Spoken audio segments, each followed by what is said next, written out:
was at the ICOMOS International Secretariat in Paris this summer, and it was a truly amazing experience. I got to work with all sorts of different people within the Secretariat itself, and also with the evaluation unit and with the monitoring unit, with different national committees. It's just been a very interesting summer for me. You can go to the next slide.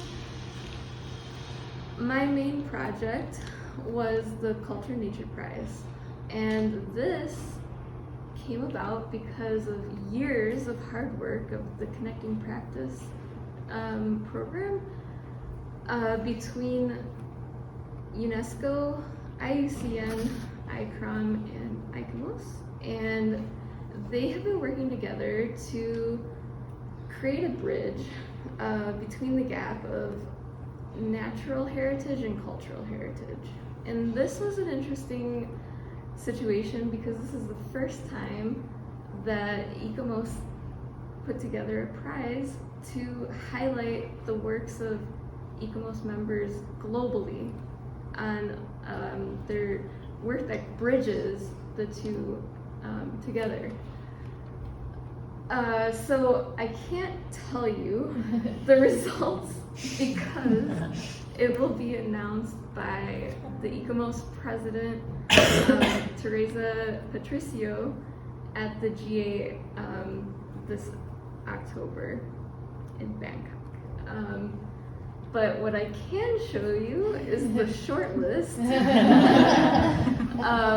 I did not put this in any particular order.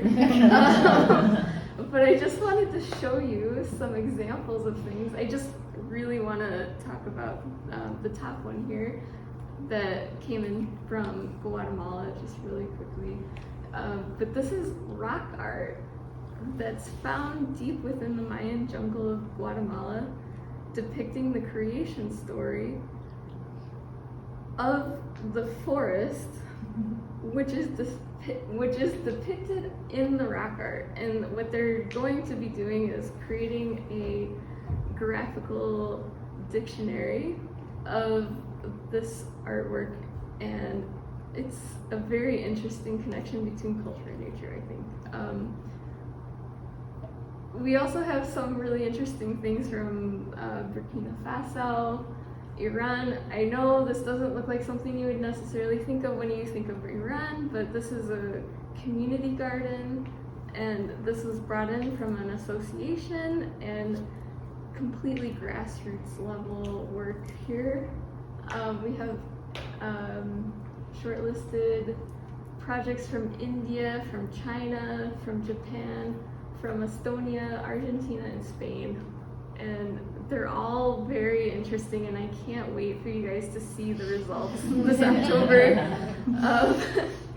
But they did decide to award 3 prizes and 2 special mentions.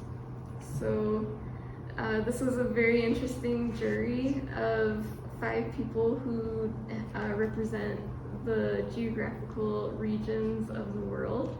So we worked with people from Australia, we worked with people who were representing Latin America, we were working with people representing Zambia, and also like 2 other areas, and I'm forgetting right now because I'm a little bit nervous, but it was a really interesting project to work on, and I'm really happy that I was able to work on it. The next project that I worked on was, we had an experiment this summer to see what it would be like to update all of those heritage alerts that are on the ICOMOS website that have not been updated since they were originally published. So the first one we worked with was actually a negative outcome. And to be honest with you, I did a quick analysis of the 22 that are on the site. 16 of them are negative outcomes. So just prepare yourself for some not so great experiences coming up in the future. just a box of Kleenex might help. By negative outcome, you mean that the site has deteriorated further after the alert was put out? Yes, or demolished, completely altered, complete loss of authenticity. Like, for example, the first one that we worked on this summer was in Spain, the Palacio Bellas Artes. They removed the dome, and they completely gutted the interior. And now their development proposal is to recreate the dome. And it's like, well, why did you demolish the dome to begin with if you're just going to rebuild a dome?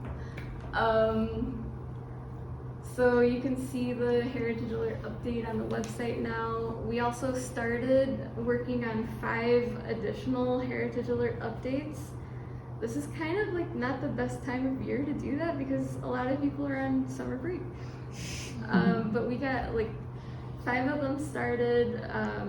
There's actually going to be a full-time staff member who will take this on as one of her projects. And the last project was a database of cultural experts on the African continent. As you can imagine, it is incredibly difficult to identify cultural heritage experts in general, but also specifically on the African continent.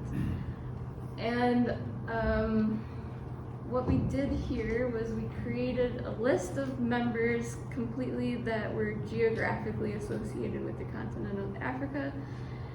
And we searched for all of their CVs. We didn't get all of them.